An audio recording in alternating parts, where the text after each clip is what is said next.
Punjabi radio USA ਸੁਣ ਰਹੇ ਸਾਰੇ ਸਰੋਤਿਆਂ ਨੂੰ ਬਲਵਿੰਦਰ ਕੌਰ ਵੱਲੋਂ ਪਿਆਰ ਭਰੀ ਸਤਿ ਸ਼੍ਰੀ ਅਕਾਲ ਜੀ। ਪ੍ਰੋਗਰਾਮ ਖਬਰ ਤੇ ਨਜ਼ਰ ਪ੍ਰੋਗਰਾਮ ਦੇ ਵਿੱਚ ਸਾਡੇ ਨਾਲ ਹੋਣਗੇ ਮੈਂਟੂ ਗੁਰਸਰੀਆ ਜੀ, ਜੋ ਕੁਝ ਕੁ ਖਬਰਾਂ ਤੇ ਝਾਤ ਪਾਉਣਗੇ ਜੀ ਜੋ ਪੰਜਾਬ ਦੇ ਵਿੱਚ ਵਾਪਰਿਆ ਹੈ।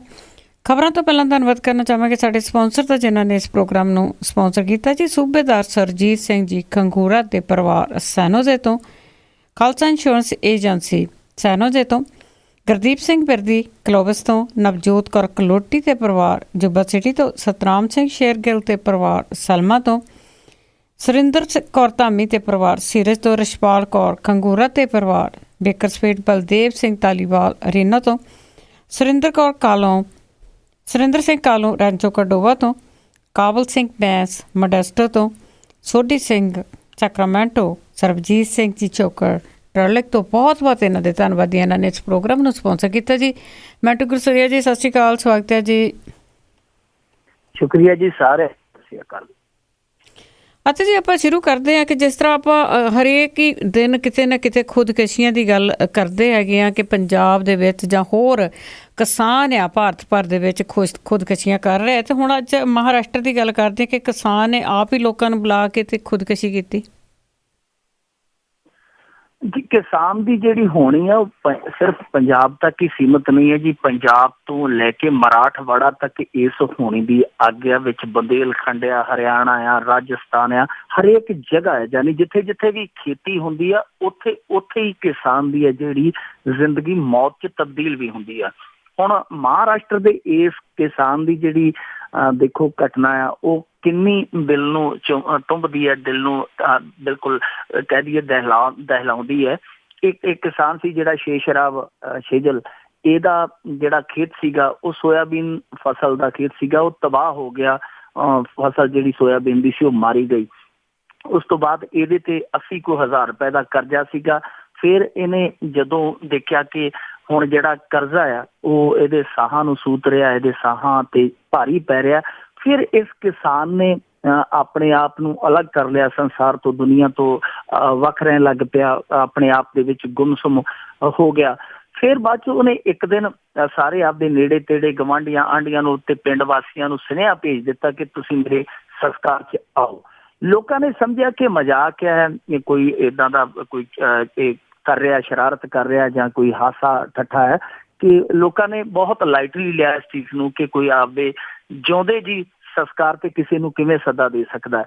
ਪਰ ਸ਼ੇਸ਼ਰਾਵ ਜਿਹੜਾ ਸੀਗਾ ਉਹ ਧਾਰ ਚੁੱਕਾ ਸੀ। ਲੋਕ ਹੈ ਜਿਹੜੇ ਉਹ ਉਹਦੀ ਗੰਭੀਰਤਾ ਨੂੰ ਨਹੀਂ ਸਮਝ ਸਕੇ ਕਿ ਉਹਦੇ ਅੰਤਰ ਦਵੰਦ ਦੀ ਜਿਹੜੀ ਚੀਜ਼ ਹੈ ਉਹ ਕੀ ਹੈ। ਇਸ ਤੋਂ ਬਾਅਦ ਉਹਨੇ ਅਗਲੇ ਦਿਨ ਨਿੰਮ ਦੇ ਰੁੱਖ ਦੇ ਨਾਲ ਰੱਸਾ ਪਾ ਕੇ ਗਲ 'ਚ ਆਤਮ ਹੱਤਿਆ ਕਰ ਲਈ। ਸੋ ਇਹ ਮਹਾਰਾਸ਼ਟਰ ਦਾ ਜਿਹੜਾ ਮਰਾਠਵਾੜਾ ਇਹ ਵੀ ਕਿਸਾਨਾਂ ਦੀ ਕਬਰਗਾਹ ਹੈ। ਜਿਵੇਂ ਸਾਡੇ ਪੰਜਾਬ ਦੇ ਵਿੱਚ ਕਿਸਾਨ ਆ ਜਿਹੜੇ ਆਤਮ ਹੱਤਿਆ ਕਰਦੇ ਪਏ ਲਗਾਤਾਰ, ਅਸਲ ਦੇ ਵਿੱਚ ਇੱਥੋਂ ਹੀ ਸ਼ੁਰੂ ਹੋਇਆ ਸੀ ਸਿਲਸਿਲਾ ਕਿਸਾਨਾਂ ਦੀ ਆਤਮ ਹੱਤਿਆ ਦਾ, ਕਿਉਂਕਿ ਇੱਥੇ ਕਪਾਹ ਬਹੁਤ ਹੁੰਦੀ ਸੀ। ਮਹਾਰਾਸ਼ਟਰ ਦੇ ਇਸ ਮਰਾਠਵਾੜਾ ਸਿੱਟੇ ਦੇ ਵਿੱਚ ਕਪਾਹ ਦੇ ਖੇਤ ਜਦੋਂ ਉਜੜੇ ਉਦੋਂ ਇਹ ਸਿਲਸਿਲਾ ਚੱਲਿਆ, ਅੱਜ ਤੋਂ ਲਾ ਲਓ 15, 16, 20 ਸਾਲ ਪਹਿਲਾਂ। ਉਸ ਤੋਂ ਬਾਅਦ ਇਹ ਫਿਰ ਬੰਦੇਲਖੰਡ ਹੁੰਦਾ ਹੋਇਆ ਹੁਣ ਅੰਤ 'ਚ ਸਾਡੇ ਇੱਥੇ ਪੰਜਾਬ ਦੀ ਧਰਤੀ ਤੇ ਇਹ ਵਰਤਾਰਾ ਜਿਹੜਾ ਆਮ ਵਾਪਰ ਲੱਗ ਪਿਆ। ਅਸੀਂ ਕੱਲ ਇੱਕ ਸਟੋਰੀ ਕਰਨ ਗਏ ਸੀ ਆਪਦੇ ਅਖਬਾਰਾਂ ਲਈ, 2-3 ਪੱਤਰਕਾਰ ਪਿੰਡ ਪਾਕਾ, ਜਿੱਥੋਂ ਆਪਾਂ ਇੱਕ ਦਿਨ ਪਹਿਲਾਂ ਵੀ ਜ਼ਿਕਰ ਕੀਤਾ ਸੀਗਾ ਕਿ ਉਪ ਮੁੱਖ ਮੰਤਰੀ ਦਾ ਹਲਕਾ ਹੈ।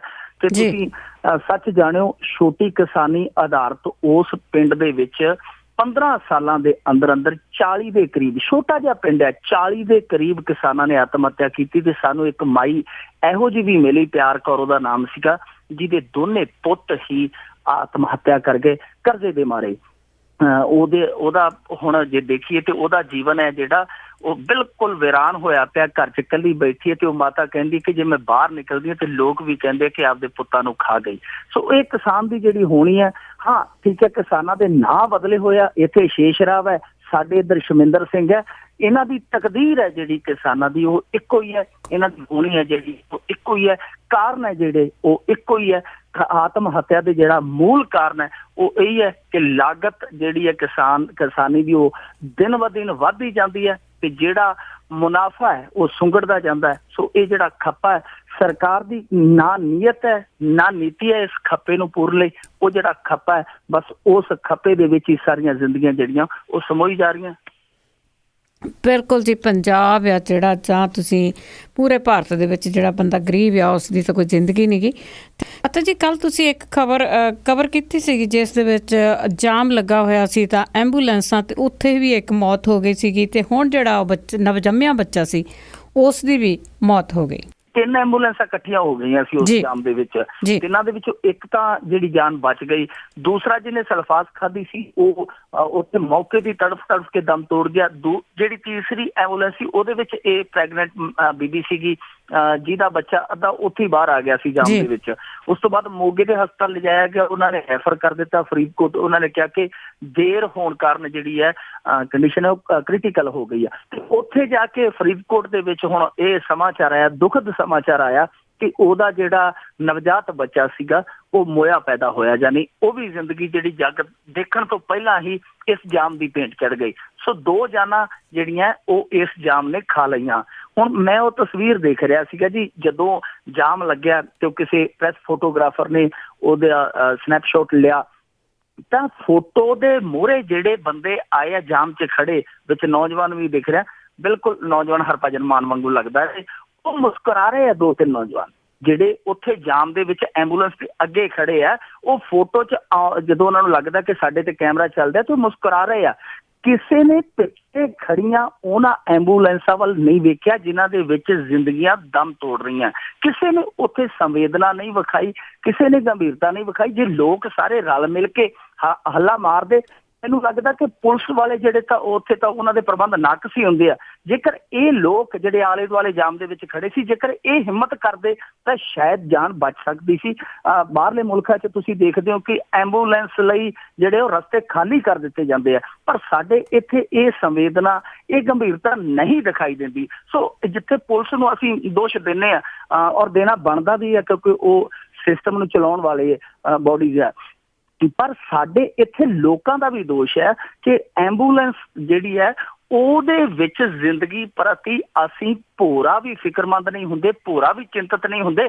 ਹਾਂ, ਜਦੋਂ ਸਾਡਾ ਐਂਬੂਲੈਂਸ ਦੇ ਵਿੱਚ ਕੋਈ ਆਪਦਾ ਜੀ ਹੁੰਦਾ ਫਿਰ ਉਦੋਂ ਅਸੀਂ ਕਹਿੰਦੇ ਕਿ ਅਸੀਂ ਲੋਕਾਂ ਦੀ ਛਾਤੀ ਚੀਰ ਕੇ ਵਿੱਚ ਦੀ ਲੰਘ ਜਾਈਏ, ਜਲਦੀ ਅਸੀਂ ਇਹਦੀ ਜਾਨ ਬਚਾ ਲਈਏ। ਪਰ ਜਦੋਂ ਕੋਈ ਗੈਰ ਹੁੰਦਾ ਉਦੋਂ ਸਾਡੇ 'ਚ ਇਹ ਜਿਹੜੀ ਭਾਵਨਾ ਮਰ ਜਾਂਦੀ ਹੈ। ਬਿਲਕੁਲ ਜੀ, ਡੰਡੇ ਦਾ ਜ਼ੋਰ ਹੈ, ਜੇ ਡੰਡੇ ਦਾ ਜ਼ੋਰ ਚੱਲੇ ਤਾਂ ਫੇਰ ਹੀ ਆ। ਤੇ ਅੱਗੇ ਕਰੀਏ ਜੀ, ਪੰਜਾਬ ਪੁਲਿਸ ਦੀ ਪੱਗ ਦੀ ਕਈ ਵਾਰੀ ਗੱਲ ਹੋਈ ਆ ਤੇ ਹੁਣ ਕਹਿੰਦੇ ਕਿ ਫੈਸਲਾ ਕਰ ਲਿਆ ਗਿਆ ਕਿ ਜਿਹੜੀ ਝਾਲਰ ਵਾਲੀ ਪੱਗ ਆ ਉਹੀ ਜਾਰੀ ਰਹੂਗੀ। ਇਹ ਫੈਸਲਾ ਆ ਗਿਆ ਜੀ ਕਿ ਝਾਲਰ ਵਾਲੀ ਪੱਗ ਹੈ ਜਿਹੜੀ ਉਹ ਪੰਜਾਬ ਪੁਲਿਸ ਦੇ ਸਿਰ ਤੋਂ ਹਾਲੇ ਲਏਗੀ ਨਹੀਂ। ਯਾਨੀ ਇਹ ਜਿਹੜੀ 1860-70 ਦੀ ਜਿਹੜੀ ਇਹ ਝਾਲਰ ਵਾਲੀ ਪੱਗ ਬਣੀ ਹੋਈ ਹੈ, ਹਾਲੇ ਹੋਰ ਸਮਾਂ ਜਿਹੜਾ ਪੰਜਾਬ ਪੁਲਿਸ ਦੀ ਸਿਰ ਤੇ ਬੋਝ ਬਣ ਕੇ ਚੱਲੇਗੀ, ਢੋਇਆ ਜਾਏਗਾ। ਪਰ ਪਿੱਛੇ ਜੇ ਅਸੀਂ ਦੇਖੀਏ ਤਾਂ 1 ਜਨਵਰੀ ਨੂੰ ਇਹਨਾਂ ਨੇ ਨੋਟੀਫਿਕੇਸ਼ਨ ਜਾਰੀ ਕਰ ਦਿੱਤਾ ਸੀ ਕਿ ਝਾਲਰ ਵਾਲੀ ਪੱਗ ਦੀ ਥਾਂ ਤੇ ਹੁਣ ਜਿਹੜੀ ਆਮ ਪੱਗ ਹੈ, ਜਿਹੜੀ ਦਸਤਾਰ ਪੱਗ ਜਿਹਨੂੰ ਅਸੀਂ ਕਹਿੰਦੇ ਆ ਪੰਜਾਬ ਦੇ ਵਿੱਚ, ਉਹ ਪੁਲਿਸ ਹੈ ਜਿਹੜੀ ਬੰਨੇਗੀ। ਉਸ ਤੋਂ ਬਾਅਦ ਪੁਲਿਸ ਵਾਲਿਆਂ ਲਈ ਨੀਲੀ ਪੱਗ ਜਿਹੜੀ ਜਾਰੀ ਵੀ ਹੋ ਗਈ, ਪਰ ਕਿਉਂਕਿ ਨੀਲੀ ਪੱਗ ਜਿਹੜੀ ਆ ਉਹ ਅਕਾਲੀ ਦਲ ਬਾਦਲ ਦਾ ਪ੍ਰਤੀਕ ਮੰਨਿਆ ਜਾਂਦਾ, ਇਸ ਕਰਕੇ ਉਸ ਪੱਗ ਨੂੰ ਲੈ ਕੇ ਵਾਦ ਵਿਵਾਦ ਹੋ ਗਿਆ। ਕਾਂਗਰਸ ਦੇ ਰਵਨੀਤ ਬਿੱਟੂ ਨੇ ਤੇ ਬੜਾ ਹਮਲਾ ਤਿੱਖਾ ਬੋਲਿਆ ਸੀ ਕਿ ਇਹਨਾਂ ਨੇ ਜਿਹੜਾ ਪੁਲਿਸ ਉਹਦਾ ਵੀ ਅਕਾਲੀਕਰਨ ਕਰ ਦਿੱਤਾ।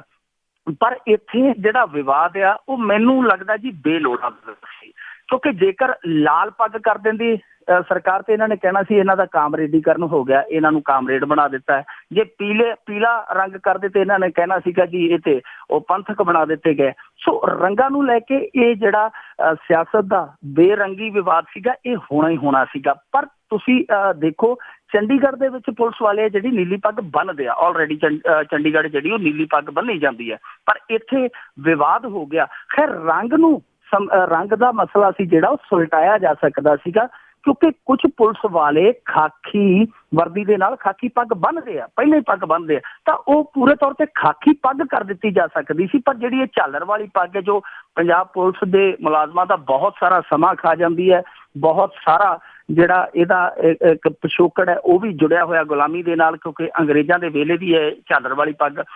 ਸੋ ਇਹਦੇ ਤੋਂ ਛੁਟਕਾਰਾ ਪਾਇਆ ਜਾ ਸਕਦਾ ਸੀ ਰਲ ਮਿਲ ਕੇ।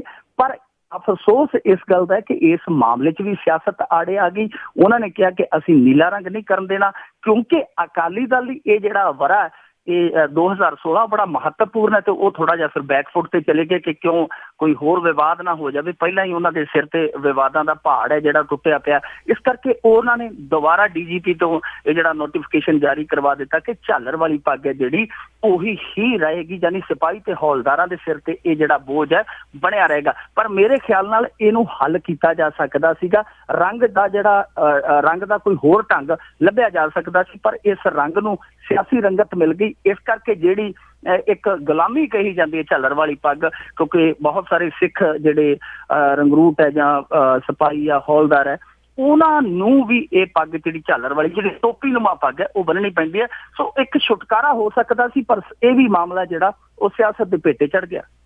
ਬਿਲਕੁਲ ਜੀ, ਹਰੇਕ ਗੱਲ ਨੂੰ ਹੀ ਸਿਆਸਤ ਦੇ ਨਾਲ ਜੋੜਿਆ ਜਾਂਦਾ। ਤੇ ਅੱਗੇ ਆਪਾਂ ਗੱਲ ਕਰਦੇ ਸੀ 5 ਜੀਆਂ ਨੇ ਖੁਦਕੁਸ਼ੀ ਕੀਤੀ ਸੀ, ਤਾਂ ਉਸ ਮਾਮਲੇ ਦੇ ਵਿੱਚ SSP ਨੂੰ ਸਮਨ ਜਾਰੀ ਹੋਏ। ਬਿਲਕੁਲ, ਅਸੀਂ ਸਿਪਾਹੀਆਂ ਹੌਲਦਾਰਾਂ ਥਾਣੇਦਾਰ ਦਾ ਰਵੱਈਆ ਤਾਂ ਦੇਖਦੇ ਰਹਿੰਦੇ ਹਾਂ, ਅਖਬਾਰਾਂ 'ਚ ਪੜ੍ਹਦੇ ਰਹਿੰਦੇ ਹਾਂ, ਪਰ ਜੇ ਇਸ ਕਹਾਣੀ ਦਾ ਕਿਰਦਾਰ ਪੜ੍ਹੀਏ, ਜਿਹਦਾ ਅਹੁਦਾ ਵੇਖੀਏ, ਤਾਂ ਮਨ ਹੈ ਜਿਹੜਾ ਉਹ ਹੌਂਕਾ ਭਰ ਕੇ ਬਹਿ ਜਾਂਦਾ ਹੈ ਕਿ ਕਮਾਲ ਦੀ ਗੱਲ ਹੈ, ਜਿਹੜੇ ਵੱਡੇ ਅਧਿਕਾਰੀ ਹੈ ਉਹ ਵੀ ਇੰਨੇ ਨਿਰਦਈ ਹੈ, ਇੰਨੇ ਬੇਕਿਰਕ ਹੈ। ਇਸ ਮਾਮਲੇ ਦੇ ਵਿੱਚ ਜਿਹੜਾ ਹੁਣ SSP ਸਾਬਕਾ ਕੁਲਤਾਰ ਸਿੰਘ, ਉਹਨੂੰ ਸਮਨਿੰਗ ਹੋਈ ਹੈ, ਔਰ ਇਹ ਪਹਿਲੀ ਦਫਾ ਨਹੀਂ ਹੋਈ। ਇਸ ਮਾਮਲੇ ਦਾ ਥੋੜਾ ਜਿਹਾ ਤੁਹਾਨੂੰ ਪਿਛੋਕੜ ਦੱਸਾਂ, ਤੁਸੀਂ ਵੀ ਹੈਰਾਨ ਰਹਿ ਜਾਓਗੇ। ਇਹ ਮਾਮਲਾ ਦਰਅਸਲ ਹੈਗਾ ਜੀ 11 ਅਗਸਤ 2004 ਦਾ। ਅੰਮ੍ਰਿਤਸਰ ਦੇ ਵਿੱਚ ਕੋਈ ਚੌਂਕ ਹੈ ਮੋਨੀ, ਉੱਥੋਂ ਦਾ ਰਹਿਣ ਵਾਲਾ ਹਰਦੀਪ ਸਿੰਘ ਸੀ ਤੇ ਉਹਦੇ ਕੋਲੋਂ ਆਪਦੇ ਬਾਪ ਸੁੰਦਰ ਸਿੰਘ ਦਾ ਕਤਲ ਹੋ ਗਿਆ ਸੀ। ਜਦੋਂ ਉਹ ਲਾਸ਼ ਨੂੰ ਟਿਕਾਣੇ ਲਾਉਣ ਲੱਗਾ ਤੇ ਉਹਦਾ ਗਵਾਂਢ 'ਚ ਰਹਿੰਦਾ ਤਾਇਆ ਤੇ ਉਹਦੀ ਨੂੰਹ, ਉਹਨਾਂ ਨੇ ਕਿਤੇ ਦੇਖ ਲਿਆ। ਉਹਨਾਂ ਨੇ ਉਹਨੂੰ ਬਲੈਕਮੇਲ ਕਰਨਾ ਸ਼ੁਰੂ ਕਰ ਦਿੱਤਾ ਹਰਦੀਪ ਸਿੰਘ ਨੂੰ ਕਿ ਜੇਕਰ ਤੂੰ ਸਾਨੂੰ ਪੈਸੇ ਨਹੀਂ ਦੇਂਗਾ ਤਾਂ ਅਸੀਂ ਪੁਲਿਸ ਕੋਲ ਤੇਰੀ ਸਾਰੀ ਜਿਹੜੀ ਪੋਲ ਖੋਲ ਦਿਆਂਗੇ। ਉਸ ਤੋਂ ਬਾਅਦ ਹਰਦੀਪ ਸਿੰਘ ਨੇ 7 ਲੱਖ ਰੁਪਇਆ ਉਹਨਾਂ ਨੂੰ ਦੇ ਦਿੱਤਾ। ਉਹਨਾਂ ਨੇ 3 ਲੱਖ ਰੁਪਇਆ ਹੋਰ ਮੰਗ ਲਿਆ। ਹਰਦੀਪ ਸਿੰਘ ਨੂੰ ਜਦੋਂ ਲੱਗਿਆ ਕਿ ਇਹ ਤਾਂ ਫਿਰ ਪੈਸਿਆਂ ਵਾਲਾ ਜਿਹੜਾ ਇਹ ਤਾਂ ਕੰਮ ਚੱਲ ਪੈਣਾ, ਉਹਨੇ ਕੁਲਤਾਰ ਸਿੰਘ ਦੇ ਨਾਲ ਰਾਬਤਾ ਕਾਇਮ ਕੀਤਾ ਕਿ ਮੇਰੀ ਜਾਨ ਛੁਡਾ ਕਿਸੇ ਤਰੀਕੇ ਨਾਲ। ਕੁਲਤਾਰ ਸਿੰਘ ਨੇ ਸਕੀਮ ਦਿੱਤੀ ਉਹਨੂੰ ਕਿ ਤੂੰ ਏਦਾਂ ਕਰ, 2 ਗਵਾਹ ਲੱਭ ਲਿਆ ਜਿਹੜੇ ਇੱਕ ਵਾਰੀ ਤਾਂ ਗਵਾਹੀ ਲਿਖਾ ਦੇਣ, ਬਾਅਦ ਦੇ ਵਿੱਚ ਮੁੱਕਰ ਜਾਣ, ਤੇਰੀ ਜਾਨ ਛੁੱਟ ਜੂਗੀ, ਤੂੰ ਮੇਰੇ ਨਾਲ ਸੈਟਿੰਗ ਕਰ ਲਾ। ਇਸ ਤੋਂ ਬਾਅਦ ਉਹਨੇ ਆਪਦੇ ਭੈਣ ਤੇ ਜੀਜੇ ਨੂੰ ਗਵਾਹ ਬਣਾ ਦਿੱਤਾ। ਹੁਣ ਭੈਣ ਤੇ ਜੀਜੇ ਦੇ ਮਨ 'ਚ ਵੀ ਜਿਹੜਾ ਲੋਭ ਆ ਗਿਆ। ਉਹ ਜਦੋਂ ਉਹਨਾਂ ਨੇ ਗਵਾਹੀ ਲਿਖਾ ਦਿੱਤੀ, ਉਸ ਤੋਂ ਬਾਅਦ ਉਹਨਾਂ ਨੇ ਵੀ ਪੈਸੇ ਮੰਗਣੇ ਸ਼ੁਰੂ ਕਰ ਦਿੱਤੇ ਕਿ ਜੇ ਤਾਂ ਤੂੰ ਪੈਸੇ ਦੇ ਦੇਂਗਾ ਅਸੀਂ ਗਵਾਹੀ ਮੁੱਕਰ ਜਾਵਾਂਗੇ, ਨਹੀਂ ਤਾਂ ਅਸੀਂ ਤੈਨੂੰ ਤੇਰੀ ਮੰਜੀ ਠੋਕ ਦਿਆਂਗੇ। ਉਸ ਤੋਂ ਬਾਅਦ ਜਿਹੜਾ ਕੁਲਤਾਰ ਸਿੰਘ ਸੀ ਉਹਨੇ ਇਹਨੂੰ ਸੱਦਿਆ, ਹਰਦੀਪ ਸਿੰਘ ਤੇ ਉਹਦੀ ਪਤਨੀ ਨੂੰ, ਉਹਦਾ ਨਾਮ ਸ਼ਾਇਦ ਰੋਮੀ ਸੀਗਾ, ਉਹਨੂੰ ਸੱਦਿਆ ਦੋਹਾਂ ਨੂੰ ਆਪਦੇ ਘਰ ਬਣਿਆ ਜਿਹੜਾ ਦਫ਼ਤਰ ਸੀ। ਤੇ ਉੱਥੇ ਜਦੋਂ ਹਰਦੀਪ ਸਿੰਘ ਗਿਆ ਗੱਲਬਾਤ ਕਰਨ ਕਿ ਮੇਰੀ ਜਾਨ ਛਡਾਓ, ਤੁਸੀਂ ਵਾਅਦਾ ਕੀਤਾ ਸੀ, ਪਰ ਇਹ ਜਿਹੜੇ ਮੇਰੇ ਭੈਣ ਤੇ ਜੀਜਾ ਹੁਣ ਇਹਨਾਂ ਦੇ ਮਨ 'ਚ ਵੀ ਲਾਲਚ ਆ ਗਿਆ, ਤਾਂ ਉੱਥੇ ਦੱਸਦੇ ਆ ਕਿ ਕੁਲਤਾਰ ਸਿੰਘ ਨੇ ਉਹਦੀ ਵਾਈਫ ਨਾਲ ਰੇਪ ਕੀਤਾ, ਜਿਹਦੀ ਇੱਕ ਮਾਨਸਿਕ ਪੀੜ ਉਹ ਬੰਦਾ ਝੱਲ ਨਹੀਂ ਸਕਿਆ, ਟੁੱਟ ਗਿਆ। ਉਹਨੇ ਘਰ ਆ ਕੇ ਆਤਮ ਹੱਤਿਆ ਕਰ ਲਈ। ਕੰਧ ਤੇ ਸਾਫ਼ ਅੱਖਰਾਂ ਦੇ ਵਿੱਚ ਉਹਨੇ ਲਿਖ ਦਿੱਤਾ ਕਿ ਜੋ ਵੀ ਵਾਪਰਿਆ ਉਹਨੇ ਸਾਰੀ ਕਹਾਣੀ ਲਿਖ ਦਿੱਤੀ। ਪਰ ਉੱਥੇ ਜਿਹੜਾ ਤਫਤੀਸ਼ੀ ਆਇਆ ਉਸ ਮੌਕੇ ਤੇ ਘਟਨਾ ਵਾਲੀ ਥਾਂ ਤੇ ਪਹੁੰਚਿਆ ਹਰਦੀਪ ਸਿੰਘ, ਤੇ ਉੱਥੇ ਜਿਹੜੀ ਕਹਾਣੀ ਲਿਖੀ ਸੀ ਉਹਦੇ ਵਿੱਚੋਂ ਕੁਲਤਾਰ ਸਿੰਘ ਦਾ ਜਿਹੜਾ ਨਾਮ ਮਿਟਾ ਦਿੱਤਾ। ਜਿਹੜਾ ਉਹਨੇ SSP ਦਾ ਨਾਮ ਲਿਖਿਆ ਸੀ ਉਹ ਥਾਣੇਦਾਰ ਨੇ ਮਿਟਾ ਦਿੱਤਾ ਕੰਧ ਤੋਂ। ਇਸ ਤੋਂ ਬਾਅਦ ਜਿਹੜੀ ਜਿਹੜੇ ਉਹਦੀ ਪਤਨੀ ਸੀ, 2 ਬੱਚੇ ਸੀ, ਉਹਦੀ ਮਾਂ ਸੀ, ਉਹਨਾਂ ਨੇ ਵੀ ਆਤਮ ਹੱਤਿਆ ਕਰ ਲਈ ਸੀਗੀ ਹਰਦੀਪ ਸਿੰਘ ਦੇ ਨਾਲ ਹੀ। ਤਾਂ ਉਹ ਜਿਹੜੀ ਕਹਾਣੀ ਸੀ ਉਹਦੇ 'ਚ ਕੁਲਤਾਰ ਸਿੰਘ ਦਾ ਨਾਮ ਦਿੱਤਾ ਗਿਆ। ਉਸ ਤੋਂ ਬਾਅਦ ਕੀ ਹੋਇਆ ਜੀ, ਕੁਝ ਜਿਹੜੇ ਹਿਊਮਨ ਰਾਈਟਸ ਆਰਗੇਨਾਈਜੇਸ਼ਨ ਦੇ ਸੀਗੇ ਕਾਰਕੁਨ, ਉਹਨਾਂ ਨੇ ਇਸ ਕੇਸ ਨੂੰ ਚੁੱਕਿਆ। ਕੇਸ ਹੈ ਜਿਹੜਾ ਜੀ ਚੱਲਦਾ 2012 ਤੱਕ ਆ ਗਿਆ। ਤੇ 2000 ਅਚਾਨਕ ਸਾਰੇ ਸਬੂਤ ਜਿਹੜੇ ਸਰਬਜੀਤ ਸਿੰਘ ਵੇਰਕਾ, ਮਨੁੱਖੀ ਅਧਿਕਾਰਾਂ ਦੇ ਵਕੀਲ ਜਿਨ੍ਹਾਂ ਨੇ ਇਕੱਠੇ ਕੀਤੇ ਸੀ, ਉਹ ਫਾਈਲ ਸਬੂਤਾਂ ਵਾਲੀ 2012 'ਚ ਅਚਾਨਕ ਗੁੰਮ ਹੋ ਜਾਂਦੀ ਹੈ। ਹੁਣ 2012 'ਚ ਜਦੋਂ ਫਾਈਲ ਗੁੰਮ ਹੋਈ ਹੈ, ਫਾਈਲ ਇਸ ਤੋਂ ਪਹਿਲਾਂ ਕਿ ਉਹ ਦੁਬਾਰਾ ਬਣਾਈ ਜਾਂਦੀ, ਉੱਥੋਂ ਦਾ ਜਿਹੜਾ ਜੱਜ ਸੀ ਇੱਕ ਮਨੀਸ਼ ਅਰੋੜਾ, ਉਹਨੇ ਚੱਕ ਕੇ ਕੁਲਤਾਰ ਸਿੰਘ ਨੂੰ ਬਰੀ ਕਰ ਦਿੱਤਾ ਕਿ ਇਹਦਾ ਕੋਈ ਦੋਸ਼ ਹੀ ਨਹੀਂ। ਹਾਲਾਂਕਿ ਉਹ ਜਿਹੜੀ ਫਾਈਲ ਹੈ ਉਹ ਤਿਆਰ ਨਹੀਂ ਸੀ ਹੋਈ, ਉਹਨੇ ਫੈਸਲਾ ਵੀ ਸੁਣਾ ਦਿੱਤਾ। ਹੁਣ ਉਹਦੀ ਵੀ ਇਨਵੈਸਟੀਗੇਸ਼ਨ ਲੱਗੀ ਹੈ ਹਾਈ ਕੋਰਟ ਦੇ ਵਿੱਚ। ਸੋ ਇਹ ਮਾਮਲਾ ਕੁਝ ਇਸ ਤਰ੍ਹਾਂ ਦਾ ਸੀ ਕਿ ਕੁਲਤਾਰ ਸਿੰਘ ਨੂੰ ਬਚਾਉਣ ਦੀ ਕੋਸ਼ਿਸ਼ ਕੀਤੀ ਗਈ। ਪਹਿਲਾਂ ਤੇ ਉਹ ਪੇਸ਼ ਹੀ ਨਹੀਂ ਹੋਇਆ ਕਈ ਸਾਲ, ਬਾਅਦ ਦੇ ਵਿੱਚ ਜਦੋਂ ਉਹਦੇ ਖਿਲਾਫ ਸਬੂਤ ਜੁਟੇ ਤੇ ਫਾਈਲ ਗੁੰਮ ਹੋ ਗਈ। ਸੋ ਇਸ ਕਹਾਣੀ ਦੇ ਵਿੱਚ ਜਿਹੜਾ ਸਭ ਕੁਝ ਸਾਫ਼ ਦਿਖਦਾ ਕਿ ਕੁਲਤਾਰ ਸਿੰਘ ਦਾ ਕਿਰਦਾਰ ਕਿਹੋ ਜਿਹਾ ਰਿਹਾ, ਪਰ ਉਸ ਨੂੰ ਬਚਾਉਣ ਲਈ ਕਿੱਥੋਂ ਤੱਕ ਕੋਸ਼ਿਸ਼ਾਂ ਹੋਈਆਂ ਉਹ ਵੀ ਦਿਖਦਾ। ਹੁਣ ਦੁਬਾਰਾ ਇਹ ਕੇਸ ਖੁੱਲਿਆ, SSP ਕੁਲਤਾਰ ਸਿੰਘ ਨੂੰ ਤਲਬ ਕੀਤਾ ਗਿਆ। ਹੁਣ ਅੱਗੇ ਦੇਖੋ ਕੀ ਬਣਦਾ, ਪਰ ਜੋ ਇਸ ਕਹਾਣੀ ਦਾ ਸਾਰ ਅੰਸ਼ ਹੈ ਉਹ ਅੱਖਾਂ 'ਚ ਪਾਣੀ ਲਿਆਉਣ ਵਾਲਾ ਹੈ ਕਿ ਇੱਕ ਪਰਿਵਾਰ, ਪੂਰੇ ਦਾ ਪੂਰਾ ਪਰਿਵਾਰ ਉਜੜ ਗਿਆ, ਫੌਤ ਹੋ ਗਿਆ, ਤਬਾਹ ਹੋ ਗਿਆ। ਪਰ ਉਸ ਤੋਂ ਬਾਅਦ ਸਾਡੀ ਜੁਡੀਸ਼ਰੀ ਤੇ ਸਾਡੇ ਪੁਲਿਸ ਮਹਿਕਮੇ ਨੇ ਉਸ ਪਰਿਵਾਰ ਨਾਲ ਕਿਹੜੀ ਜੱਗੋ ਤੇਰਵੀਂ ਕੀਤੀ, ਉਹ ਵੇਖ ਕੇ ਮਨ ਭਰ ਜਾਂਦਾ।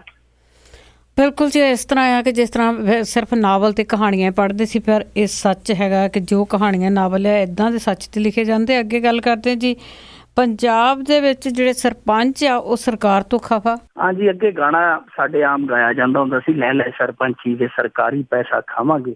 ਹੁਣ ਸਰਕਾਰੀ ਪੈਸਾ ਤਾਂ ਕੀ ਮਿਲਣਾ ਸੀਗਾ, ਹੁਣ ਜਿਹੜਾ ਮਾਣ ਭੱਤਾ ਉਹਨਾਂ ਦਾ ਹੱਕ ਹੁੰਦਾ ਉਹ ਵੀ ਸਰਕਾਰ ਵੱਲੋਂ ਅਦਾ ਨਹੀਂ ਕੀਤਾ ਜਾ ਰਿਹਾ।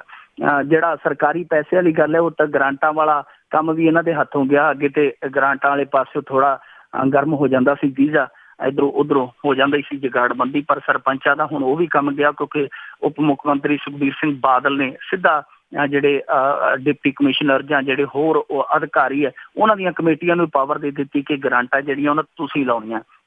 ਪਰ ਹੁਣ ਮਾਣ ਭੱਤਾ, ਜਿਹੜਾ ਸਰਕਾਰੀ ਮਾਣ ਭੱਤਾ ਜੋ ਸਰਪੰਚ ਦਾ ਹੱਕ ਬਣਦਾ, ਉਹ ਤੁਸੀਂ ਦੰਗ ਰਹਿ ਜਾਓ ਕਿ ਜਿਉਂ ਪੰਚਾਇਤਾਂ ਬਣੀਆਂ 2.5 ਸਾਲ ਤੋਂ ਵੀ ਵੱਧ ਪੰਚਾਇਤਾਂ ਜਿਹੜੀਆਂ ਉਹ ਆਪਣਾ ਕਾਰਜਕਾਲ ਪੂਰਾ ਕਰ ਚੁੱਕੀਆਂ ਤੇ 31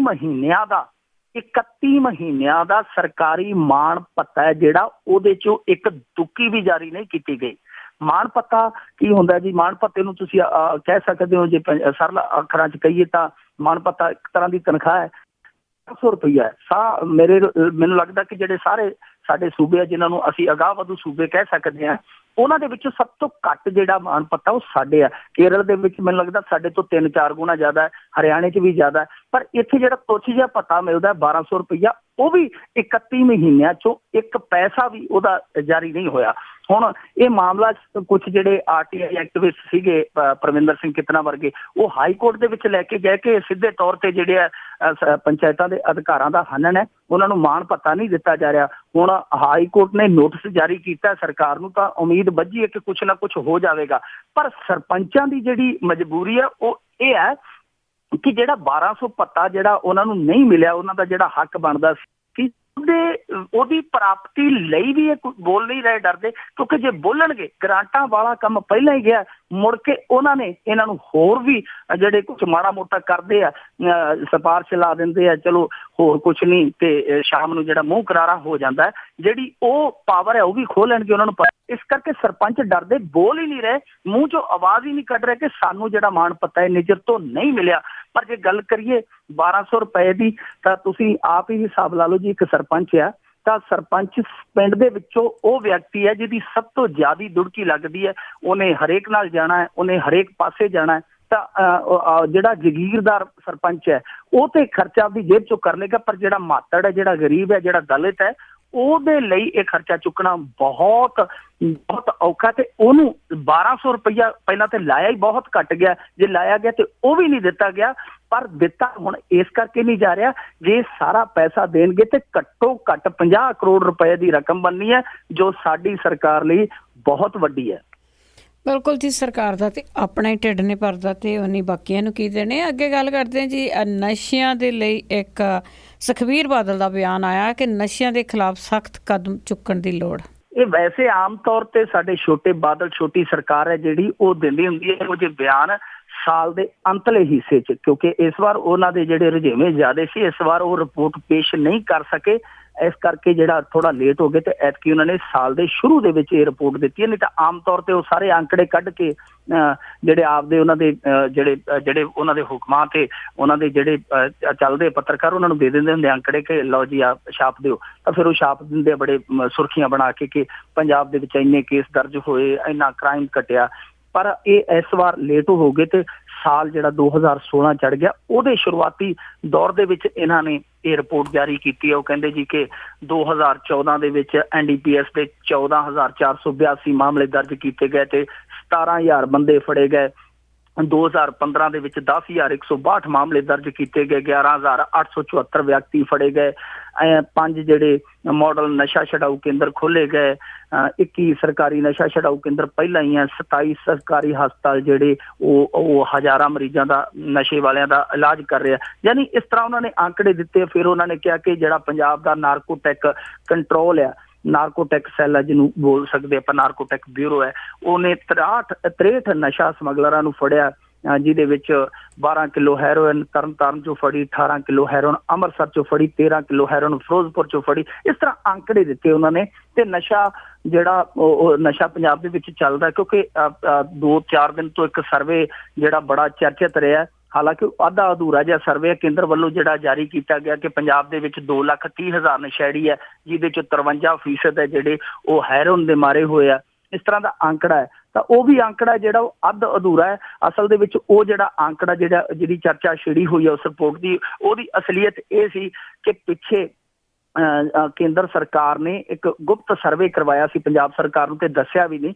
ਆਪਦੇ ਜਿਹੜੀਆਂ ਇਹਨਾਂ ਦੀਆਂ ਸਰਕਾਰੀ ਅਥਾਰਟੀਆਂ ਨੇ ਇੱਥੇ ਪੰਜਾਬ ਦੇ ਵਿੱਚ ਜਿਨ੍ਹਾਂ ਦੇ ਦਫ਼ਤਰ ਹੈ, ਤਾਂ ਉਹਨਾਂ ਦੇ ਜ਼ਰੀਏ ਉਹਨਾਂ ਨੇ ਡਾਟਾ ਇਕੱਠਾ ਕੀਤਾ ਸੀ ਕਿ ਕੱਲ੍ਹ ਨੂੰ ਜੇਕਰ ਅਸੀਂ ਅੱਡ ਜਾਂਦੇ ਹਾਂ ਇਲੈਕਸ਼ਨ ਦੇ ਵਿੱਚ, ਤੇ ਉਸ ਡਾਟੇ ਨੂੰ ਹਥਿਆਰ ਵਜੋਂ ਵਰਤਿਆ ਜਾਵੇ। ਕਿਉਂਕਿ ਬਿਹਾਰ ਦੇ ਵਿੱਚ ਉਹਨਾਂ ਦੀ ਹਾਰ ਹੋ ਗਈ, ਇਸ ਕਰਕੇ ਫਿਰ ਉਹ ਜਿਹੜਾ ਚਿਹਰਾ ਮੋਹਰਾ ਸੀਗਾ ਉਹ ਸਾਰਾ ਡਾਟੇ ਦਾ ਵਿਗਾੜ ਦਿੱਤਾ ਗਿਆ, ਤੇ ਜਿਹੜੇ ਜ਼ਿਲ੍ਹੇ ਸੀਗੇ ਅਸਲ ਨਸ਼ੇ ਦੇ ਮਾਰੇ ਹੋਏ, ਉਹਨਾਂ ਨੂੰ ਅੱਡ ਕੱਢ ਕੇ 10 ਜ਼ਿਲ੍ਹਿਆਂ ਦਾ ਉਹਨਾਂ ਨੇ ਉਹ ਜਿਹੜਾ ਸਰਵੇ ਸੀ ਉਹ ਜਨਤਕ ਕਰ ਦਿੱਤਾ।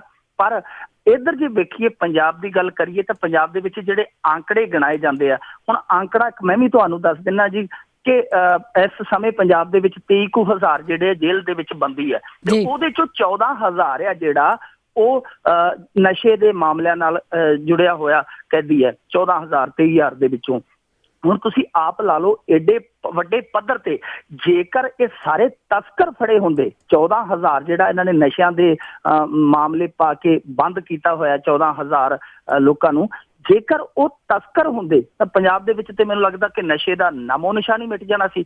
ਉਹ 14,000 ਜਿਹੜੇ ਫੜੇ ਆ, ਉਹ ਇਹ ਭਾਵੇਂ ਕੇਸਾਂ ਦੇ ਵਿੱਚ ਦੱਸਦੇ ਕਿ ਅਸੀਂ 2014 ਚ ਇੰਨੇ ਦਰਜ ਕੀਤੇ, 2015 ਚ ਇੰਨੇ ਦਰਜ ਕੀਤੇ, ਅਸਲ ਦੇ ਵਿੱਚ ਅਸਲੀਅਤ ਹੈ ਕਿ ਜਿਹੜੇ ਖਾਣ ਵਾਲੇ ਆ ਜਾਂ ਜਿਹੜੇ ਪਹੁੰਚਾਉਣ ਵਾਲੇ ਆ, ਰਾਹ ਜਿਹੜੇ ਇਹਨਾਂ ਦੇ ਪਾਂਧੀ ਹੁੰਦੇ ਆ, ਉਹ ਫੜ ਕੇ ਇਹਨਾਂ ਨੇ ਜੇਲ੍ਹਾਂ ਚ ਤੁੰਨ ਦਿੱਤੇ ਤੇ ਆંકੜਾ ਬਣਾ ਦਿੱਤਾ ਜੀ ਅਸੀਂ ਇੰਨੇ ਫੜੇ ਆ।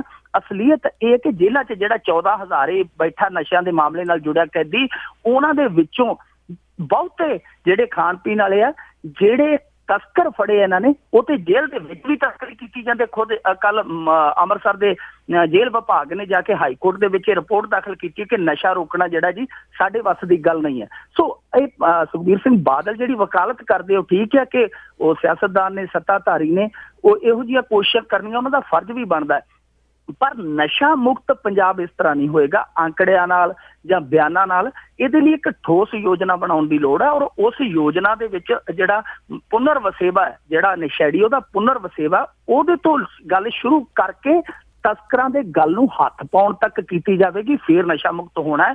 ਜਿੰਨਾ ਚਿਰ ਇਹ ਦੋਨੇ ਚੀਜ਼ਾਂ ਨਹੀਂ ਹੁੰਦੀਆਂ ਕਿ ਨਸ਼ੇੜੀਆਂ ਦਾ ਪੁਨਰ ਵਸੇਬਾ, ਹੁਣ ਇੱਕ ਮਜ਼ਦੂਰ ਹੈ ਜੀ, ਦੇਖੋ ਉਹ ਤੜਕੇ ਨਸ਼ਾ ਖਾ ਕੇ ਜਾਏਗਾ ਦਿਹਾੜੀ, ਫਿਰ ਕਮਾ ਕੇ ਲਿਆਏਗਾ ਸ਼ਾਮ ਨੂੰ 250-300 ਰੁਪਏ, ਤੇ ਫਿਰ ਉਹਦਾ ਚੁੱਲ੍ਹਾ ਜਲਣਾ ਹੈ। ਜੇ ਉਹਨੂੰ ਨਸ਼ਾ ਛਡਾ ਦਿੱਤਾ ਜਾਵੇਗਾ ਧੱਕੇ ਦੇ ਨਾਲ, ਜਾਂ ਉਹਨੂੰ ਜੇਲ੍ਹ 'ਚ ਸੁੱਟ ਦਿੱਤਾ ਜਾਵੇਗਾ, ਤੇ ਫਿਰ ਉਹਦਾ ਪਰਿਵਾਰ ਕਿੱਧਰ ਜਾਵੇਗਾ। ਸੋ ਇਹ ਚੀਜ਼ਾਂ ਸਾਰੀਆਂ ਹੋ ਕੇ ਜਿਹੜੀ ਅਵੇਅਰਨੈਸ ਵੀ ਨਾਲ, ਪੁਨਰ ਵਸੇਬਾ ਵੀ ਨਾਲ, ਔਰ ਸਭ ਤੋਂ ਜ਼ਰੂਰੀ ਹੈ ਜਿਹੜੇ ਵੱਡੇ ਤਸਕਰ ਹੈ, ਸਫੇਦ ਪੁਸ਼ ਤਸਕਰ ਹੈ, ਜਿਹੜੇ ਕਈ ਵਾਰ ਲਾਲ ਬੱਤੀਆਂ ਵਾਲੀਆਂ ਕਾਰਾਂ 'ਚ ਵੀ ਮਾਲ ਸਪਲਾਈ ਕਰਦੇ, ਜਿੰਨਾ ਚਿਰ ਉਹਨਾਂ ਨੂੰ ਨਹੀਂ ਥੰਮਿਆ ਜਾਂਦਾ ਉਹਨਾਂ ਚਿਰ ਇਹ ਸਭ ਬਿਆਨ ਹੈ ਜਿਹੜੇ ਉਹ ਕਾਗਜ਼ੀ ਰਹਿਣਗੇ। ਤਸਕਰਾਂ ਨੂੰ ਫੜ ਕੇ ਇਹਨਾਂ ਨੇ ਆਪਣਾ ਰੋਟੀ ਪਾਣੀ ਬੰਦ ਨਹੀਂ ਕਰਨਾ ਕਿ ਜਿੱਥੋਂ ਇਹ ਪੁੱਠੇ ਤਰ੍ਹਾਂ ਦੀ ਜਿਹੜੀ ਕਮਾਈ ਆ ਇਹਨਾਂ ਦੇ ਖਾਤਿਆਂ ਵਿੱਚ ਜਾਂਦੀ ਆ। ਤੇ ਅੱਗੇ ਫਿਰ ਗੱਲ ਕਰਾਂਗੇ ਕਿ ਬੜੇ ਵਹਿਸ਼ੀਆਨਾ ਜਿਹੀਆਂ ਖਬਰਾਂ ਆ ਜੀ ਅੱਜ ਤੇ, ਕਿ ਇੱਕ ਪੰਡਿਤ ਦਾ ਕਤਲ ਹੋ ਗਿਆ ਜਿਸ ਦਾ ਸਿਰ ਹੀ ਮਿਲਿਆ ਸੀ, ਬਾਅਦ ਵਿੱਚ ਪਤਾ ਲੱਗਾ ਕਿ ਗਾਹਕ ਨੇ ਹੀ ਕਤਲ ਕੀਤਾ ਸੀ।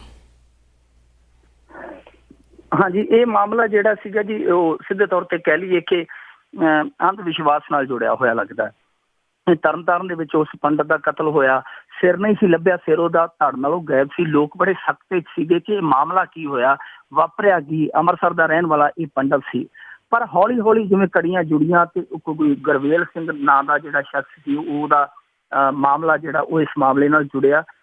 ਗੁਰਵੇਲ ਸਿੰਘ ਦਾ ਪਿੰਡ ਰਹਿਸ਼ੀਆਣਾ ਸੀਗਾ ਇਸੇ ਜ਼ਿਲ੍ਹੇ ਦਾ, ਉਹ ਇਸ ਮਾਮਲੇ ਦੇ ਵਿੱਚ ਕਾਤਲ ਪਾਇਆ ਗਿਆ ਕਿ ਉਸਨੇ ਕਤਲ ਕੀਤਾ। ਤੇ ਜੋ ਕਹਾਣੀ ਉਹਨੇ ਦੱਸੀ ਹੈ ਉਹ ਕਹਾਣੀ ਆਪਣੇ ਆਪ ਦੇ ਵਿੱਚ ਜਿਹੜਾ ਸਾਡਾ ਇਹ ਸਮਾਜ ਦਾ ਇੱਕ ਬਹੁਤ ਵੱਡਾ ਹਿੱਸਾ ਹੈ, ਉਹਦੀ ਚੇਤਨਤਾ ਦੀ ਇੱਕ ਤਰ੍ਹਾਂ ਨਾਲ ਕਹਿ ਲਈਏ ਤਸਵੀਰ ਪੇਸ਼ ਕਰਦੀ ਹੈ ਕਿ ਕਿਸ ਤਰ੍ਹਾਂ ਦੀ ਸਾਡੀ ਚੇਤਨਤਾ ਹੈ ਸਾਡੇ ਅੱਜ ਦੇ 21ਵੀਂ ਸਦੀ ਦੇ ਸਮਾਜ ਦੇ ਬਹੁਤ ਵੱਡੇ ਹਿੱਸੇ ਦੀ। ਉਹ ਕਹਿੰਦਾ ਜੀ ਕਿ ਮੈਂ ਪੰਡਤ ਕੋਲੇ ਜਾਂਦਾ ਹੁੰਦਾ ਸੀ, ਜਿਹੜਾ ਪੰਡਤ ਇੰਦਰ ਲਾਲ ਹੈ, ਜਗਦੰਬਾ ਕਲੋਨੀ ਅੰਮ੍ਰਿਤਸਰ ਦਾ ਰਹਿਣ ਵਾਲਾ, ਤੇ ਇਹ ਜਿਹੜਾ ਕਾਲਾ ਇਲਮ ਜਾਣਦਾ ਸੀਗਾ। ਮੈਂ ਇਹਦੇ ਕੋਲੋਂ ਬਿਮਾਰੀ ਦਾ ਆਪਦਾ ਇਲਾਜ ਕਰਵਾਉਂਦਾ ਸੀ। ਇਹ ਕਈ ਵਾਰ ਪੈਸੇ ਲੈ ਕੇ ਮੈਨੂੰ ਠੀਕ ਕਰ ਦਿੰਦਾ ਸੀਗਾ, ਜਦੋਂ ਇਹਨੇ ਫਿਰ ਪੈਸੇ ਲੈਣੇ ਹੁੰਦੇ ਸੀ ਤੇ ਕਾਲੇ ਇਲਮ ਦੇ ਨਾਲ ਮੈਨੂੰ ਬਿਮਾਰ ਕਰ ਦਿੰਦਾ ਸੀਗਾ। ਯਾਨੀ ਗੁਰਵੇਲ ਸਿੰਘ ਹੈ ਜਿਹੜਾ, ਉਹਨੂੰ ਲੱਗਿਆ ਕਿ ਇਹ ਜਾਣ ਬੁੱਝ ਕੇ ਮੈਨੂੰ ਬਿਮਾਰ ਕਰ ਦਿੰਦਾ ਜਦੋਂ ਇਹਨੇ ਪੈਸੇ ਲੈਣੇ ਹੁੰਦੇ ਆ। ਇਸ ਕਰਕੇ ਉਹਨੇ ਇੱਕ ਦਿਨ ਪੰਡਤ ਕੋਲ ਜਾ ਕੇ ਜਦੋਂ ਆਪਦਾ ਇਲਾਜ ਲੂਜ ਕਰਵਾਉਣਾ ਸ਼ੁਰੂ ਕੀਤਾ ਤੇ ਉਹਨੇ ਦਾਤਰ ਦੇ ਨਾਲ ਉਹਦਾ ਸਿਰ ਲਾ ਦਿੱਤਾ। ਸਿਰ ਲਾਉਣ ਤੋਂ ਬਾਅਦ ਉਹਨੇ ਸਿਰ ਗਾਇਬ ਕਰ ਦਿੱਤਾ। ਹੌਲੀ ਹੌਲੀ ਹੁਣ ਸਿਰ ਜਿਹੜਾ ਬਰਾਮਦ ਹੋ ਗਿਆ। ਪਰ ਇੱਥੇ ਪਹਿਲਾ ਸਵਾਲ ਇਹ ਹੈ ਜੀ ਕਿ ਸਾਡੇ ਲੋਕ ਦੇਖੋ ਅੱਜ ਵੀ ਡਾਕਟਰਾਂ ਕੋਲ ਜਾਣ ਦੀ ਬਜਾਏ ਆਪਦਾ ਇਲਾਜ ਹੈ ਜਿਹੜਾ ਉਹ ਇਹਨਾਂ ਵਿਧੀਆਂ ਦੇ ਨਾਲ ਕਰਵਾਉਣ ਨੂੰ ਪ੍ਰਾਥਮਿਕਤਾ ਦਿੰਦੇ ਆ, ਪਹਿਲ ਦਿੰਦੇ ਆ। ਔਰ ਦੂਜੀ ਗੱਲ, ਜਿਨ੍ਹਾਂ ਦੇ ਕੋਲ ਜਾਂਦੇ ਆ ਦੇਖੋ ਉਹਨਾਂ ਦੇ ਕੋਲ ਗੈਬੀ ਸ਼ਕਤੀ ਹੋਣਾ ਮੰਨ ਰਹੇ ਆ, ਪਰ ਕਤਲ ਕਰਨ ਵਾਲੇ ਇਹ ਨਹੀਂ ਸੋਚ ਰਹੇ ਕਿ ਜੇਕਰ ਇਹਦੇ ਕੋਲ ਗੈਬੀ ਸ਼ਕਤੀ ਹੁੰਦੀ ਤੇ ਇਹਨੂੰ ਪਹਿਲਾਂ ਨਾ ਪਤਾ ਲੱਗ ਜਾਂਦਾ ਕਿ ਅੱਜ ਗੁਰਵੇਲ ਸਿੰਘ ਦਾਤਰ ਲੈ ਕੇ ਮੈਨੂੰ ਮਾਰਨ ਆ ਰਿਹਾ। ਜੀ ਬਿਲਕੁਲ, ਜੇ ਇੰਨਾ ਕੁ ਕੁਛ ਹੋਵੇ ਤਾਂ ਫਿਰ ਬਹੁਤ ਕੁਛ ਹੋ ਸਕਦਾ। ਤੇ ਅੱਗੇ ਆਪਾਂ ਅਖੀਰ ਦੇ ਵਿੱਚ ਗੱਲ ਕਰਦੇ ਹਾਂ, ਜਿਵੇਂ ਆਮ ਆਦਮੀ ਪਾਰਟੀ ਦੀ ਚੜ੍ਹਾਈ ਬੜੀ ਪੰਜਾਬ ਦੇ ਵਿੱਚ ਹੋ ਰਹੀ ਆ ਤੇ ਉਸ ਦੇ ਇੱਕ ਆਗੂ ਨੇ ਕੋਈ ਟਿੱਪਣੀ ਕੀਤੀ ਆ ਤੇ ਵਿਰੋਧੀ ਬੜੇ ਖਫਾ ਹੋਏ ਪਏ ਆ। ਇੱਕ ਨਿਊਜ਼ ਚੈਨਲ ਤੇ ਕੁਲਤਾਰ ਸਿੰਘ ਜੀ ਬੋਲ ਰਹੇ ਸੀ, ਇਹਨਾਂ ਦੇ ਜਿਹੜੇ ਆਮ ਆਦਮੀ ਪਾਰਟੀ ਦੇ ਤਰਜਮਾਨ ਆ, ਉਹਨਾਂ ਨੇ ਜਿਹੜੀ ਤੁਲਨਾ ਤਾਂ ਨਹੀਂ ਕਹਿ ਸਕਦੇ, ਕੋਈ ਉਦਾਹਰਨ ਦਿੱਤੀ ਅਰਵਿੰਦ ਕੇਜਰੀਵਾਲ ਦੇ ਮਾਮਲੇ 'ਚ। ਜਦੋਂ ਵਿਰੋਧੀਆਂ ਨੇ ਡਿਬੇਟ ਦੇ ਵਿੱਚ ਇਹ ਗੱਲ ਕਹੀ ਕਿ ਕੇਜਰੀਵਾਲ ਤਾਂ ਪੰਜਾਬ ਤੋਂ ਬਾਹਰ ਹੀ ਹੈ, ਉਸ ਸਵਾਲ ਦੇ ਜਵਾਬ 'ਚ ਉਹਨਾਂ ਨੇ ਇਹ ਗੱਲ ਕਹੀ ਕਿ ਗੁਰੂ ਗੋਬਿੰਦ ਸਿੰਘ ਵੀ ਜਿਹੜੇ ਉਹ ਵੀ ਬਿਹਾਰ 'ਚ ਪੈਦਾ ਹੋਏ। ਇਸ ਨੂੰ ਲੈ ਕੇ ਵਿਰੋਧੀਆਂ ਨੇ ਇੱਕ ਮੁੱਦਾ ਉਛਾਲ ਦਿੱਤਾ ਜੀ। ਹੁਣ ਉਹ ਪੁਤਲੇ ਵੀ ਫੂਕੇ ਜਾ ਰਹੇ ਆ, ਵਿਰੋਧ ਵੀ ਕੀਤਾ ਜਾ ਰਿਹਾ। ਇੱਕ ਕਾਂਗਰਸ ਦਾ ਜਿਹੜਾ ਆਗੂ ਹੈ, ਕੋਈ ਉਹਦਾ ਨਾਮ ਹੈਗਾ ਜੀ ਕੁਲਵੰਤ ਸਿੰਘ ਸਿੱਧੂ, ਉਹਨੇ ਲੁਧਿਆਣਾ ਦੇ ਵਿੱਚ ਮਾਮਲਾ ਵੀ ਦਰਜ ਕਰਵਾ ਦਿੱਤਾ। ਅਰਵਿੰਦ ਕੇਜਰੀਵਾਲ ਤੇ ਜਿਹੜੇ ਕੁਲਤਾਰ ਸਿੰਘ, ਇਹਨਾਂ ਦੋਨਾਂ ਤੇ ਮਾਮਲਾ ਵੀ ਦਰਜ ਹੋ ਗਿਆ। ਅਕਾਲੀ ਅੱਡ ਪੁਤਲੇ ਫੂਕ ਰਹੇ, ਕਾਂਗਰਸੀ ਅੱਡ ਪੁਤਲੇ ਫੂਕ ਰਹੇ ਆ। ਹੁਣ ਕੁਲਤਾਰ ਸਿੰਘ ਦੀ ਜੇ ਟਿੱਪਣੀ ਦੀ ਗੱਲ ਕਰੀਏ, ਵੈਸੇ ਕੋਈ ਇਹੋ ਜਿਹੀ ਟਿੱਪਣੀ ਕਰਕੇ ਆਪਾਂ ਲੋਕਾਂ ਨੂੰ ਮਗਰ ਨਹੀਂ ਆਪਦੇ ਲਵਾਉਣਾ ਕਿ ਟੰਬੇ ਲੈ ਕੇ ਸਾਡੇ ਮਗਰ ਲੱਗ ਜਾਣ, ਪਰ ਜੇ ਗੱਲ ਆਪਾਂ ਦੇਖੀਏ ਗੌਰ ਦੇ ਨਾਲ ਵੇਖੀਏ ਤੇ ਇਹਦੇ ਵਿੱਚ ਕੁਲਤਾਰ ਸਿੰਘ ਦੀ ਐਡੀ ਗਲਤੀ ਲੱਗਦੀ ਨਹੀਂ। ਹਾਂ, ਉਦਾਹਰਨ ਉਹਨਾਂ ਨੇ ਗਲਤ ਪੇਸ਼ ਕਰ ਦਿੱਤੀ। ਉਦਾਹਰਨ ਆਪਾਂ ਕਹਿ ਸਕਦੇ ਕਿ ਕੋਈ ਉਹਦੀ ਥਾਂ ਤੇ, ਕਿਉਂਕਿ ਗੱਲ ਸਿਆਸੀ ਚੱਲਦੀ ਹੈ, ਕਿ ਸਿਆਸਤ ਦੇ ਵਿੱਚੋਂ ਉਦਾਹਰਨ ਲਈ ਜਾ ਸਕਦੀ ਸੀ, ਕਿਉਂਕਿ ਬਹੁਤ ਸਾਰੇ ਸਿਆਸਤਦਾਨ ਐਸੇ ਆ ਜਿਹੜੇ ਕਿਸੇ ਸਟੇਟ ਦੇ ਵਿੱਚ ਪੈਦਾ ਹੋਏ ਤੇ ਜਾ ਕੇ ਕਿਸੇ ਸਟੇਟ ਦੇ ਵਿੱਚ ਜਾ ਕੇ ਉਹਨਾਂ ਨੇ ਚੰਗੇ ਕੰਮ ਕੀਤੇ ਆ, ਉਹਨਾਂ ਦੀ ਉਦਾਹਰਨ ਲਈ ਜਾ ਸਕਦੀ ਆ। ਪਰ ਉੱਥੇ ਉਹਨਾਂ ਨੇ ਗੁਰੂ ਸਾਹਿਬ ਦੀ ਜਿਹੜੀ ਉਦਾਹਰਨ ਲਈ, ਆਪਾਂ ਕਹਿ ਸਕਦੇ ਕਿ ਉਹ ਹੋ ਸਕਦਾ ਕਿ ਉਹਨਾਂ ਚੋਂ ਅਚਾਨਕ ਲੈ ਗਈ ਹੋਵੇ ਜਾਂ ਕੋਈ ਜ਼ੁਬਾਨ ਫਿਸਲ ਗਈ ਹੋਵੇ, ਪਰ ਕੋਈ ਗਲਤ ਗੱਲ ਨਹੀਂ ਕਹੀ ਉਹਨਾਂ ਨੇ ਜਿਹੜੀ ਗੱਲ ਮੂਲ ਰੂਪ ਦੇ ਵਿੱਚ ਇਤਿਹਾਸ ਦੇ ਵਿੱਚ ਦਰਜ ਹੈ ਉਹਦੀ ਉਦਾਹਰਨ ਦਿੱਤੀ ਕਿ ਗੁਰੂ ਸਾਹਿਬ ਵੀ ਜਿਹੜੇ ਹੈ ਬਿਹਾਰ ਦੇ ਵਿੱਚ ਪੈਦਾ ਹੋਏ ਤੇ ਉਹਨਾਂ ਨੇ ਆ ਕੇ ਪੰਜਾਬ ਦੇ ਵਿੱਚ ਲੋਕਾਂ ਲਈ, ਲੋਕ ਭਲਾਈ ਲਈ ਬਹੁਤ ਵੱਡੀ ਘਾਲਣਾ ਕਰ ਲਈ। ਸੋ ਇਹ ਜਿਹੜਾ ਜਵਾਬ ਸੀ ਆਪਣੇ ਆਪ ਦੇ ਵਿੱਚ ਲੱਗਦਾ ਨਹੀਂ ਹੈ ਕਿ ਇੰਨਾ ਗਲਤ ਸੀ, ਪਰ ਜਿੰਨਾ ਇਹਨੂੰ ਗਲਤ ਬਣਾ ਕੇ ਪੇਸ਼ ਕਰ ਦਿੱਤਾ ਗਿਆ। ਹੁਣ ਤੁਹਾਨੂੰ ਪਤਾ ਕਿ ਜਦੋਂ ਭੋਲੇ ਵਾਲਾ ਮਾਮਲਾ ਡਰੱਗ ਵਾਲਾ ਨਿਕਲਿਆ ਸੀਗਾ, ਉਦੋਂ ਤੇ ਅਕਾਲੀਆਂ ਦੇ ਜਿਹੜੇ ਪੁਤਲੇ ਸੀ ਉਹ ਗਡਾਊਨਾਂ ਦੇ ਵਿੱਚ ਚਲੇ ਗਏ। ਉਹਨਾਂ ਨੇ ਗਡਾਊਨਾਂ ਦੇ ਵਿੱਚ ਰੱਖ ਕੇ ਆਪਦੇ ਜਿਹੜੇ ਪੁਤਲੇ ਸੀ ਉਹਨਾਂ ਨੂੰ ਸ਼ਟਰ ਲਾ ਦਿੱਤਾ। ਤੇ ਜਦੋਂ ਭਗਵੰਤ ਮਾਨ ਵਾਲੀ ਅਫਵਾਹ ਫੈਲੀ ਕਿ ਭਗਵੰਤ ਮਾਨ ਬਰਗਾੜੀ ਦੇ ਵਿੱਚ ਸ਼ਰਾਬ ਪੀ ਕੇ ਗਿਆ, ਉਹ ਪੁਤਲੇ ਉਹਨਾਂ ਨੇ ਕੱਢ ਕੇ ਗਡਾਊਨ ਦੇ ਵਿੱਚੋਂ ਸੜਕਾਂ ਤੇ ਸਾੜਨੇ ਸ਼ੁਰੂ ਕਰ ਦਿੱਤੇ। ਨਸ਼ਾ ਤੇ ਭੋਲੇ ਵਾਲੇ ਮਾਮਲੇ ਦੇ ਵਿੱਚ ਵੀ ਬਹੁਤ ਜ਼ਿਆਦਾ ਮਾਮਲਾ ਗੰਭੀਰ ਸੀ, ਨਸ਼ੇ ਵਾਲਾ ਮਾਮਲਾ, ਤੇ ਉਹ ਵੀ ਪੰਜਾਬ ਨਾਲ ਜੁੜਿਆ ਸੀ। ਹਾਂ ਠੀਕ ਹੈ, ਜੇਕਰ ਤੁਸੀਂ ਭਗਵੰਤ ਮਾਨ ਦੇ ਪੁਤਲੇ ਫੂਕਦੇ ਹੋ ਤੇ ਫਿਰ ਆਪਦੇ ਨੇਤਾਵਾਂ ਦੇ ਵੀ ਫੂਕੋ ਜਿਨ੍ਹਾਂ ਦੇ ਨਾਂ ਭੋਲਾ ਲੈ ਰਿਹਾ ਸੀਗਾ। ਇਸ ਤੋਂ ਬਾਅਦ ਜਿਹੜੀ ਗੱਲ ਹੁਣ ਕਾਂਗਰਸੀ ਦੀ ਕਰੀਏ ਤੇ ਉਹਨੇ ਮਾਮਲਾ ਦਰਜ ਕਰਵਾ ਦਿੱਤਾ। ਚਲੋ ਠੀਕ ਹੈ, ਇਹਨਾਂ ਦੀ ਸਿਆਸੀ ਲੜਾਈ ਹੈ, ਜੇ ਇਹਨਾਂ ਨੂੰ ਲੱਗਦਾ ਕਿਸੇ ਨੇ ਭਾਵਨਾਵਾਂ ਤੇ ਸੱਟ ਮਾਰੀ ਹੈ ਤੇ ਕਾਨੂੰਨੀ ਰਾਹ ਜਿਹੜਾ ਖੁੱਲ੍ਹਾ ਹੈ। ਪਰ ਮੈਂ ਸਵਾਲ ਕਰਾਂਗਾ ਕਿ ਜਿਸ ਦਿਨ ਜਗ੍ਹਾ ਤੇ ਗੁਰੂ ਸਾਹਿਬ ਦੀ ਬੇਅਦਬੀ ਹੋ ਰਹੀ ਸੀ, ਉਸ ਦਿਨ ਇਹਨਾਂ ਕਾਂਗਰਸੀਆਂ ਦੀਆਂ ਭਾਵਨਾਵਾਂ ਨੂੰ ਸੱਟ ਕਿਉਂ ਨਹੀਂ ਵੱਜੀ? ਉਹ ਕਿਉਂ ਨਹੀਂ ਇਹਨਾਂ ਨੇ ਮਾਮਲੇ ਦਰਜ ਕਰਾਏ? ਉਦੋਂ ਕਿਉਂ ਨਹੀਂ ਇਹਨਾਂ ਨੇ ਆ ਕੇ ਲੋਕਾਂ ਦੇ ਵਿੱਚ ਮੋਰਚੇ ਲਾਏ? ਬਿਲਕੁਲ ਜੀ, ਇਹ ਰਲੇ ਹੋਏ ਆ ਆਪਸ ਵਿੱਚ, ਇਸ ਕਰਕੇ ਆ ਕਾਂਗਰਸੀ ਵੀ 9 ਸਾਲ ਬੋਲੇ ਨਹੀਂਗੇ। ਉਹਨਾਂ ਨੇ ਵੀ ਡਰੱਗ ਇਸੇ ਤਰ੍ਹਾਂ ਪੰਜਾਬ ਦੇ ਵਿੱਚ ਫੈਲਣ ਦਿੱਤਾ, ਜੋ ਕਰਦੀ ਸੀ ਅਕਾਲੀ ਸਰਕਾਰ ਉਹਨਾਂ ਨੂੰ ਕਰਨ ਦਿੱਤਾ। ਇਹ ਬਰਾਬਰ ਦੇ ਭਾਗੀਦਾਰ ਆ। ਬਹੁਤ ਧੰਨਵਾਦ ਮਿੰਟੂ ਗੁਰਸਰੀਆ ਜੀ। ਸ਼ੁਕਰੀਆ, ਬਹੁਤ ਧੰਨਵਾਦ ਜੀ। ਜਿਸ ਤਰ੍ਹਾਂ ਤੇ ਸਨ ਮਿੰਟੂ ਗੁਰਸਰੀਆ ਜੋ ਸਾਡੇ ਨਾਲ ਜੁੜਦੇ ਨੇ ਤੇ ਦੱਸਦੇ ਨੇ ਕੁਝ ਖਬਰਾਂ। ਹੁਣ ਬਲਵਿੰਦਰ ਕੌਰ ਵੱਲੋਂ ਵੀ ਆਪ ਸਭ ਨੂੰ ਪਿਆਰ ਭਰੀ ਸਤਿ ਸ੍ਰੀ ਅਕਾਲ।